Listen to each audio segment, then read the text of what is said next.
Years ago, when I started buying old paintings at country house auctions all over England, I decided I'd better learn to clean and restore them myself. So I did. One day, I bought a small painting for 25 pence from a junk shop in Brighton. It didn't even have a stretcher, it was just a loose canvas, and it had almost certainly been cut out of its frame by a thief. When I cleaned off the top layer of paint, there, underneath it, was a beautiful little Renoir landscape. The idea for the story you're going to see now actually came to me while I was working on this picture.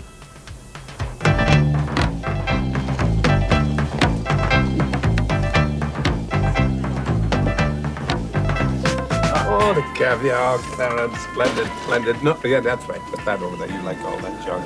Thanks. The lemon here, please. The caviar there. Oh, that's just splendid. Now, where was I?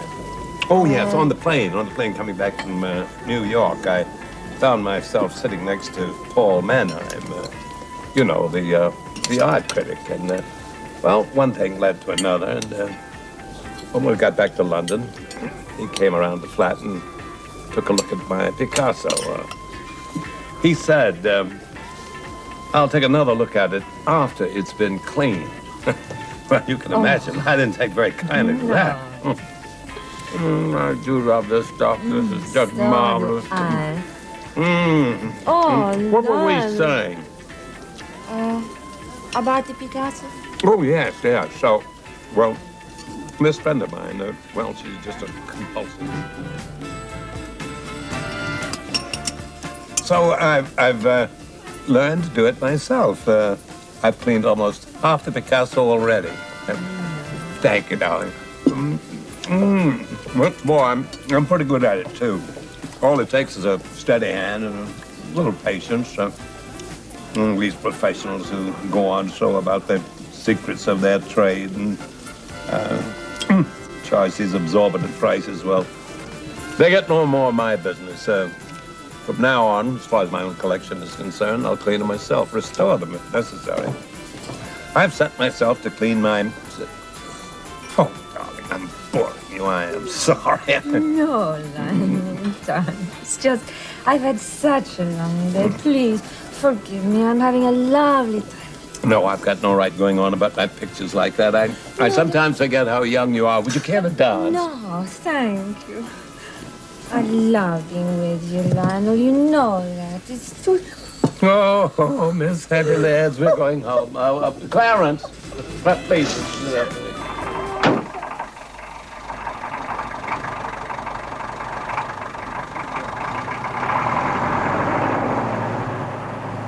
Friday? I'd love to. I'll call for you about 8. Sunday, we're invited to the Mulherons. Janet, we're being thought of as a couple. Perhaps we should give them something really to talk about. Friday. 8 o'clock.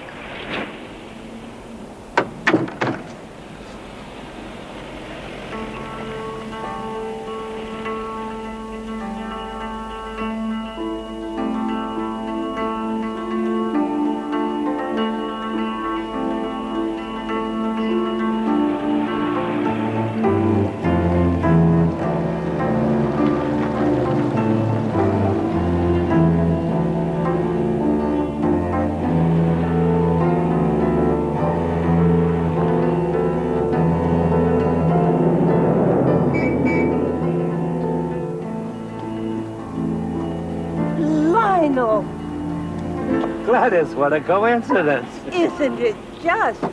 May I give you a ride? You certainly may. I'll not only take you home, I'll give you one for the road.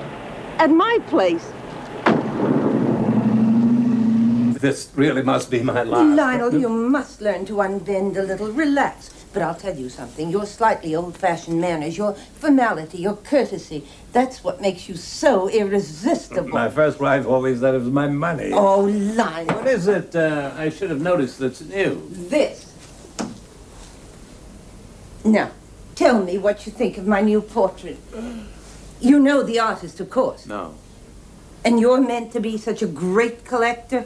Royden, John Royden. He's all the rage. Oh, yes. Everyone's lining up, simply lining up to get themselves done. He charges thousands for a commission. I think he's a genius. Don't you? Well, that seems to be going a little far. Well, take a good look at it, Lionel. Do you see how beautifully the dress is painted? Not especially. Oh, come with me. I want you to look at it carefully.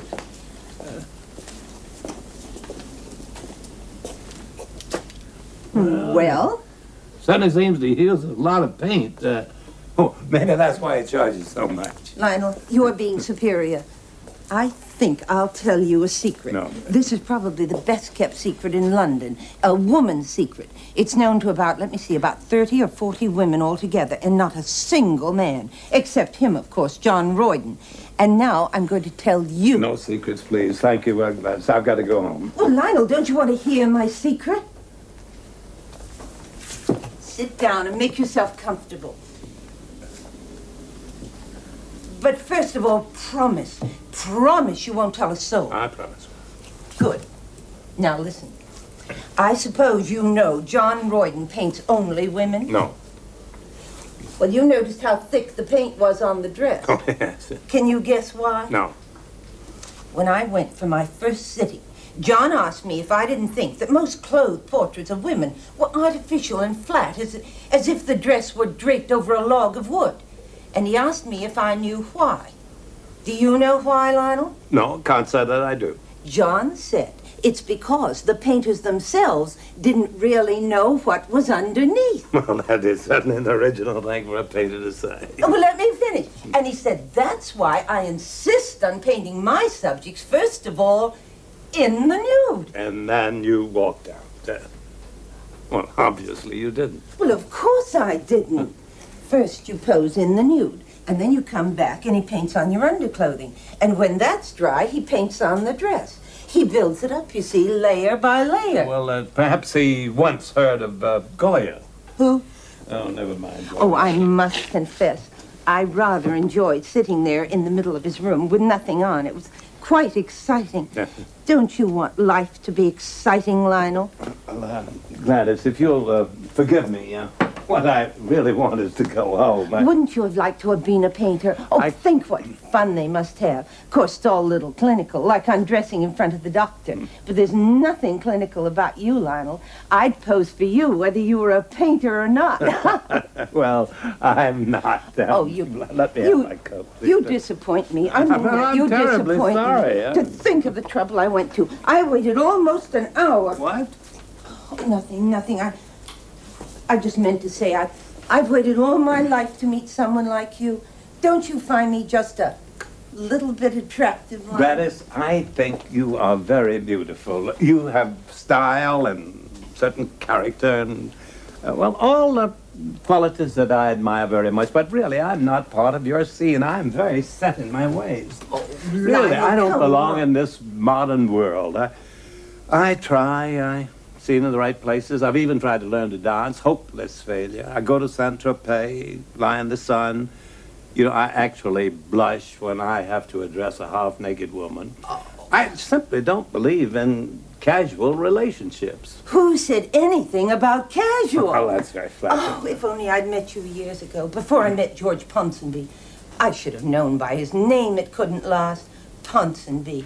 But I thought third time lucky. Well, you're very sweet, very sweet. But well, at the moment, I'm, more or less engaged elsewhere.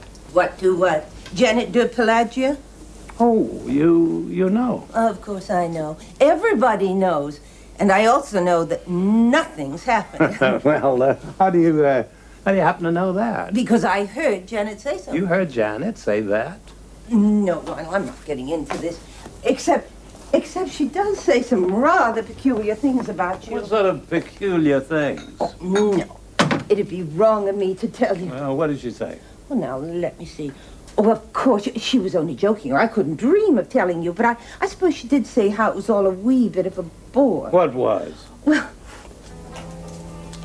It's just that I happened to be seated near her in the hairdresser the other day, and someone asked her if she were free the following evening. And I heard her say, "No, I can't. I'm dining with Lionel Lamson. Oh, he's lovely, but I can't take all that art talk. It bores me to tears." Janet said that? I may have misheard, but I don't think so, because then she went on to say... Oh, no, Lionel, I'm not going to say any... Yes, you are. Yes, you are. I insist. Oh, this is awful. I shouldn't have had another drink. You won't think badly of me, will you? I couldn't bear that. Gladys, I shall consider your confidence an act of friendship. Well, what I actually heard her say was, such a crashing bore. Because with Lionel, one can always tell exactly what will happen. I mean, right from beginning to end. For dinner, we always go to the same grill room. Afterwards, always to the same nightclub. And for 2 hours, I'll have to listen to him droning away about pictures. Always pictures. And then he will have a cigar and blow the smoke right in my face. And then a taxi home. And then at the front door, while I fish for my key, he'll stand beside me with a sort of silly spaniel look in his eyes. Why, Lionel, what's the matter, dear? Wait, you've forgotten your coat. You are a bitch, Gladys, dear. Oh, thank heavens, there you are. Good morning, sir. I was quite worried. Your bed was unslipped in, sir. Here's your coffee, sir. I'll pour it. Oh, good morning, Wilkins. Very good, sir. Thank you. Thank you.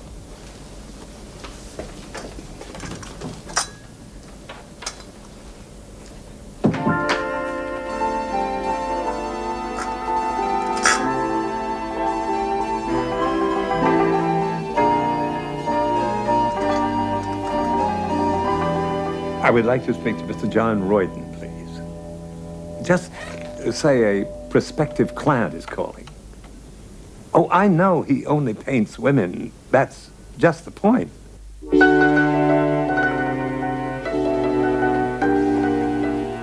Royden, sir. Oh, show him in, please. Please sit down, Mr. Royden. John. John, I have an unusual request to make of you. Something of a rather personal nature. I hope I can trust you to be discreet. Of course. I want you to paint a portrait of a certain lady here in town. I want to possess, besides a Royden for my collection, a very fine portrait of her. But there are complications. For example, there are reasons why I don't want the lady to know that it is I who am commissioning the portrait. Why? Is she married? Not yet. It's just that I have my own reasons for not... I'm a painter, an artist. I paint pictures. All this social stuff is rather a waste of time. Oh, I am sorry. I was under the impression that you are what used to be called a society painter. Look, I paint women. I have a special feeling for them. So I believe. If they interest me, I paint them. I think we understand each other now. Do you happen to know a lady by the name of Janet de Pelagia? I've seen her picture in the glossy magazines, of course. Of course. So it's a pity you don't know her. Well, we'll get to that later. Now, I'd like the portrait full length, about twice the size of this little Matisse here. About 60 by 36. Exactly. And standing. That, to my mind, is her most graceful attitude. Look, Mr. Lamson. Lionel. Of course, Lionel. I'm a painter. So you say. And we painters have to make a living. John, I am willing to pay you 50% over and above your usual fee. Yes, I do remember she has a remarkably interesting face. Oh, she does. Now, to eliminate the final difficulty, how to contrive a meeting between you and the lady in question without arousing her suspicions. Now, we must make it look like a coincidence. I suggest you tell her she's the sort of model you've been searching for years. Just the right face, the right figure, the right colored eyes, you know that sort of thing. And then ask her if she'd mind sitting for you. Oh, free of charge, of course. I feel sure she'd be delighted to help. Mr. Lamson's residence. Oh, good morning, Miss de Bellagio. No, madam, I'm afraid he's not back yet from Saint-Tropez. Oh, could you hold on a moment, please, madam? There's someone at the front door.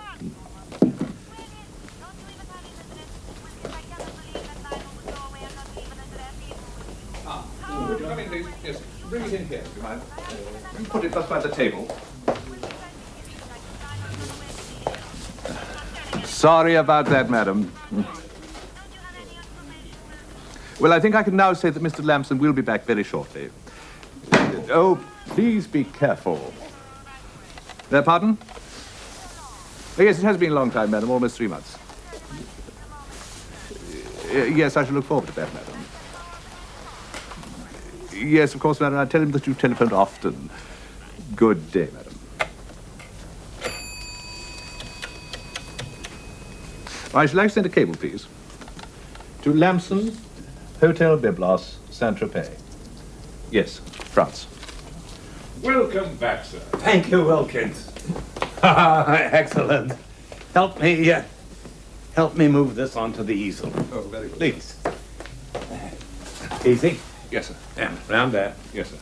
There have been several messages for you, sir. Step up. Yes. Miss de Pelagia telephoned several times. And Mrs. Gladys Ponsonby.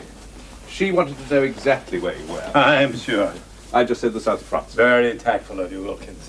Wilkins, I'll be working in here for the next 2 or 3 days. I want to be left absolutely alone.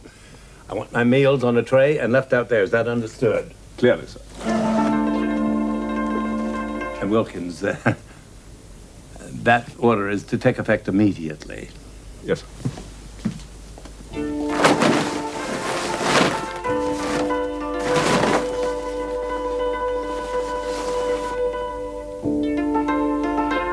Perfectly dreadful.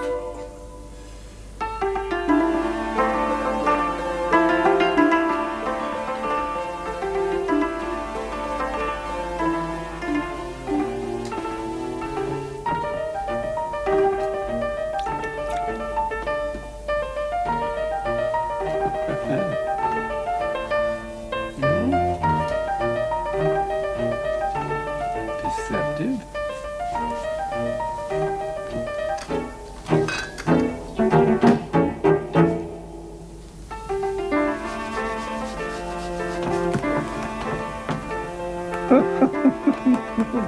This is almost embarrassing.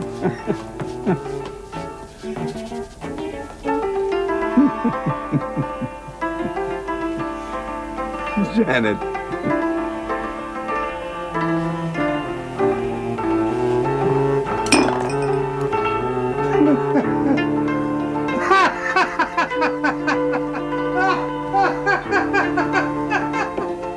Everything all right, sir?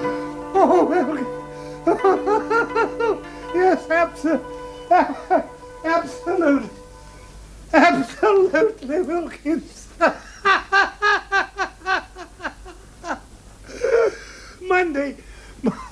Monday, I am giving a party, Wilkins. Very good, sir.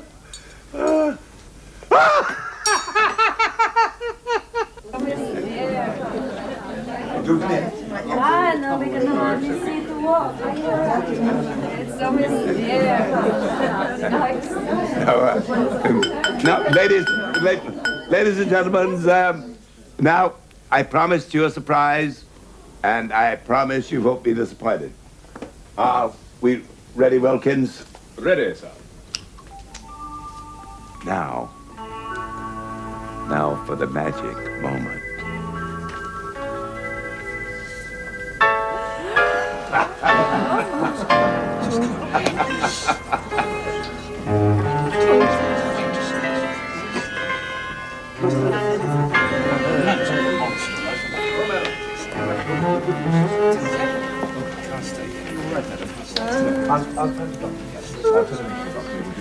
Oh, get me out. Certainly not. Yes. Come this way. Get me out of here. How are you feeling next? Oh, Lionel, you are wicked. Don't you think it would be rather cozy if I were to stay and cheer you up?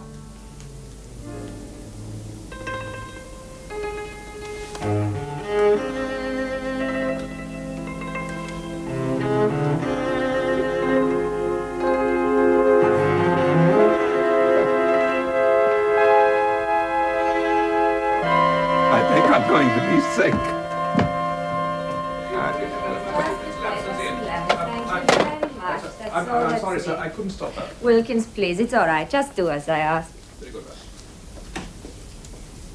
I forgive you, Lionel. I just wanted you to know that I forgave you completely for everything. I know it was only a joke. But, darling, you mustn't listen to the things people say. I love you, Lionel. I shall always love you to my dying day. Janet, my darling girl. I had to tell you. Open it. Open it. It's a little peace offering. What can I say? I don't know how to apologize. Oh, darling, don't try it. Caviar. So. Oh, Thank you, Wilkins. The important thing is, Lionel, darling, that we're friends again.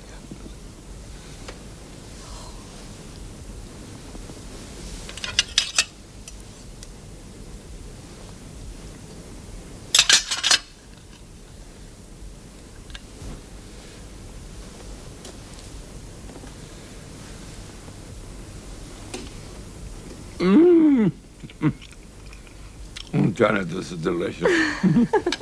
Just delicious. But no. Janet.